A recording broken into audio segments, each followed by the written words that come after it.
Ni kutoka kwangu mpaka kwako hapo ulipo. Hujambo na karibu kwenye ripoti za Bwigane TV kutoka katika dimba la New Amani Complex katika visiwa vya marashi ya karafuu. Hapa ndipo kwenye ardhi ya wana mapinduzi matukufu ya Zanzibar, ambapo hii leo jioni ya saa 1 kamili Afrika ya Mashariki na nyumbani Tanzania, na ni sawa na saa 12 kwa saa za Afrika ya Kati. Dunia na ulimwengu wote wa soka utakwenda kushuhudia mchezo wa kombe la shirikisho barani Afrika utakaopigwa katika dimba la New Amani Complex katika visiwa hivi, ambapo waoka mikate wa jiji la Dar es Salaam, wana lambalamba na matajiri wa jiji Azam FC wamechagua uwanja huu kuwa uwanja wao wa nyumbani, wakiwakaribisha Wydad Athletic Club kutoka Casablanca, Morocco. Historia zinazungumza nini? Nyaraka zinaonyesha nini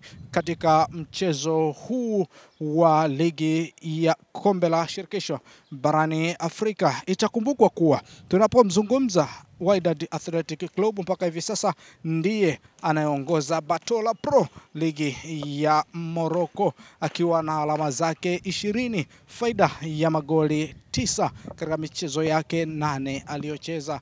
Lakini mambo ni tofauti, mambo si sawa, mambo ni tofauti kabisa kwa upande wa waoka mikate, wakiwa nafasi ya 14 kutoka NBC Premier League, wakiwa na michezo yao 3 wakishinda mchezo mmoja pekee dhidi ya wagonga nyundo Mbeya City, kwa mchezo ambao ulitamatika kwa mabao 2, lakini wakipata sare katika michezo 2 iliyofuatia, wakipata sare dhidi ya JKT Tanzania, wakipata sare dhidi ya Namungo the Southern Killers. Na katika kundi hili la kombe la shirikisho barani Afrika, kundi ambalo linamkutanisha Azam FC, Wydad Athletic Club, AS Maniema na Nairobi City kutoka Kenya kwa mashemeji kule.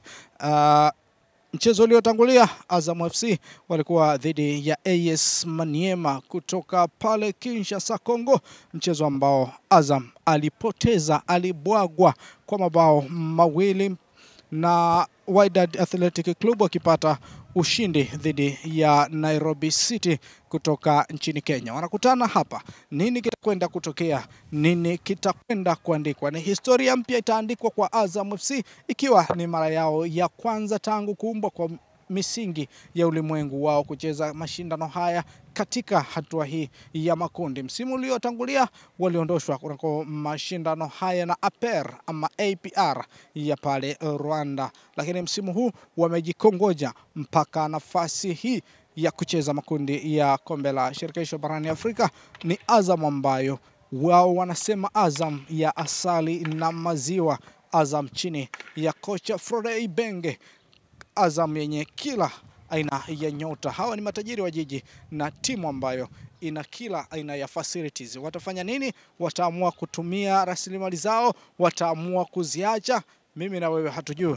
Tukutane mara baada ya dakika 90, na hizi ni ripoti kutoka nje ya uwanja wa Amani. Mimi ni Atanas Kapira, endelea kufuatilia Bwigane TV.